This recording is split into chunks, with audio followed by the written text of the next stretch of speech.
Everyone's scared of love, dipshit. You learn that in your 20s. It takes a very rare, very powerful being to be terrified of happiness. Dumb! You're dumb. That's why you're not scared to be happy. The smarter you are, the more you know. Happiness is a trap. It can't last forever. इस conversation को बड़े ध्यान से देखोगे तो पता चलेगा कि हैप्पीनेस को बहुत ही सिनिकल लेंस से देखा गया है।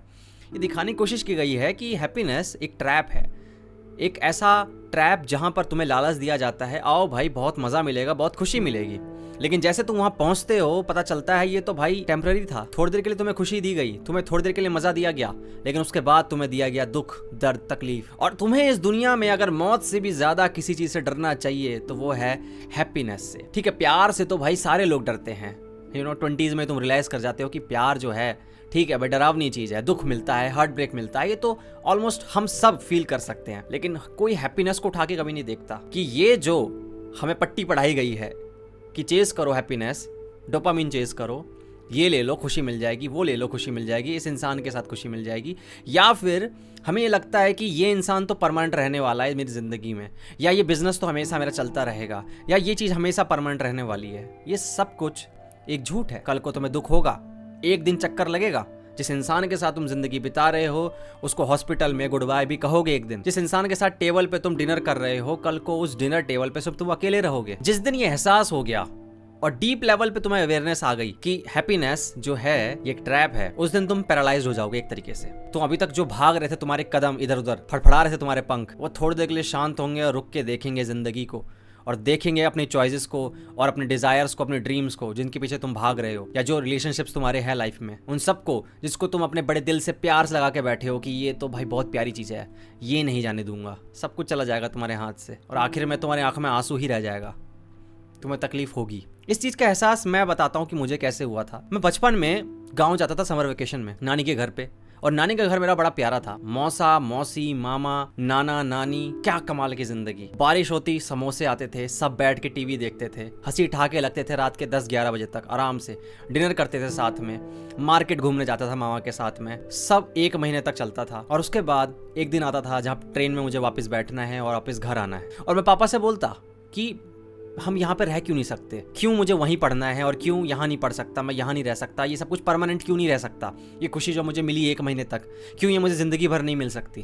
और पापा कहते हैं बट ऐसा ही है बेटा, क्या कर सकते हैं, मैं वहाँ जॉब करता हूँ, तू वहाँ पढ़ाई करता है, चल। तो फिर उसके बाद मैंने डिसाइड कर लिया कि मैं भैया पैसे कमाऊंगा, पढ़ाई करूंगा बढ़िया और इंडिपेंडेंट हो जाऊंगा, और उसके बाद परमानेंटली वहाँ शिफ्ट हो जाऊंगा। आज जब मैं इंडिपेंडेंट हो गया हूँ, जब मैं पैसे कमा रहा हूँ और जब मेरे पास ये बिल्कुल फुर्सत थी कि मैं जा सकता था, अब नानी नहीं है वहाँ, नानी जा चुकी है दुनिया से, मौसा जी मेरे बिल्कुल बदल गए, बिल्कुल नेचर चेंज हो गया। ये हमें पता ही नहीं रहता कि लोग चेंज हो जाते हैं। मामा की गवर्नमेंट जॉब लग गई, मामा कहीं और शिफ्ट हो गए परिवार के साथ। अब उस घर में जो नाना रहते हैं अकेले और मौसी रहती है, बस वो लोग रह गए हैं, वो नानी का घर नहीं रहा। नाना इतने बूढ़े हो चुके हैं कि अब वो ज़्यादा बात भी नहीं कर पाते। जब मैं पिछली बार गया वहाँ तो मुझे रियलाइज़ हुआ कि कुछ भी परमानेंट नहीं है यार। हम जितनी भी चीज़ें लेके बैठे रहते हैं ना कि ये तो रिपीट करना है बार बार, ये मज़ा मुझे रोज़ चाहिए, ये जो इंसान मेरी जिंदगी में है ना मुझे इसके साथ रोज हंसी ठाके लगाने हैं। हैप्पीनेस के साथ ही एडिक्शन वाला एलिमेंट भी जुड़ा हुआ है। अब मुझे रोज चाहिए भाई ये, पर इसका नेचर ऐसा है नहीं। जो सोर्स ऑफ मेरा हैप्पीनेस है वो चला जाएगा कल को। तो अब करे क्या, अगर ये करूं कि मैं चेज ना करूं,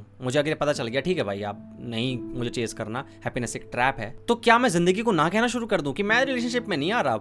क्योंकि यार वो इंसान अगर चला गया कल को तो मुझे दुख होगा, क्योंकि अपने आप में ये भी तो दुख बन गया ना कि जब मैं जिंदगी को ना कहना शुरू कर दूंगा और मैं जिंदगी के कुछ मूवमेंट्स जो कि दोबारा नहीं आने वाले हैं, या फिर मेरी लाइफ जो है, जो छोटी सी ज़िंदगी है उसमें कुछ मोमेंट्स मुझे मिले हैं और मैं उनको भी ना कहना शुरू कर दूं, तो क्या ये अपने आप में एक सफरिंग नहीं बन जाएगी। अब तो दोनों तरफ से फंस गया मैं अब हैप्पीनेस को चेज भी नहीं कर रहा हूं, और जब मैं हैप्पीनेस को चेज नहीं कर रहा हूं तो मुझे यहाँ भी दुख मिल रहा है। तो क्या किया जाए। अब मेरा ओपिनियन ये है यार इस मामले में कि तुम जानते हो कि अगर सब कुछ टेम्पररी है तो तुम्हारी लाइफ भी तो टेम्पररी है, तुम खत्म हो जाओगे कल को। ये छोटी सी जिंदगी तुम्हें मिली है, तो क्या यही चीज उसको स्पेशल नहीं बना देती, हर मोमेंट को स्पेशल नहीं बना देती। ये दोबारा रिपीट नहीं होने वाला, कोई ये टीवी शो नहीं है जिसको तुम दोबारा देख सकते हो नेटफ्लिक्स पे जाके। ये मोमेंट एक ही बार चलेगा, तुम्हारे हाथ में कोई रिमोट नहीं है, कोई रिवाइंड बटन नहीं है, कोई पॉज प्ले वाला बटन नहीं है तुम्हारे हाथ में, और तुम ये कह रहे हो मैं टीवी के आगे बैठूंगा ही नहीं क्योंकि ये शो जो चल रहा है ना ये थोड़ा मुझे दुख दे सकता है, मुझे रुला देगा ये शो। ये तो और बेकार बहाना हुआ। जो भी तुम्हारे सामने आ रहा है उसको एक्सेप्ट कर लो। जेके मूर्ति भी तो ये कहते थे कि चाहे सुख है चाहे दुख है भाई, एक्सेप्ट कर लो, उसको ऑब्जर्व करो बस दूर से,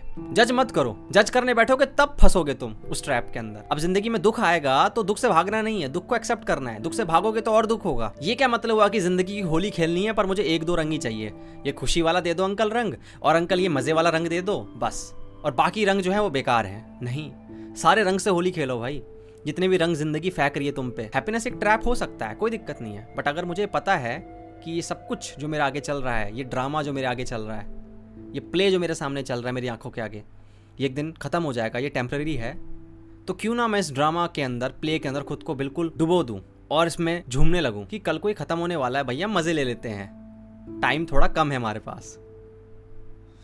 तो भाई आज के लिए इतना ही। अगर तुम चाहते हो मैं किसी मूवी, एनिमे, टीवी शो के ऊपर बात करूं या किसी कोट्स के ऊपर बात करूं, किसी कोट को डिकोड करूं, तो आप मुझे बता सकते हो, ठीक है, कमेंट सेक्शन के अंदर। चलो अगली वीडियो में मुलाकात होगी, तब तक के लिए ध्यान रखो, गुड बाय।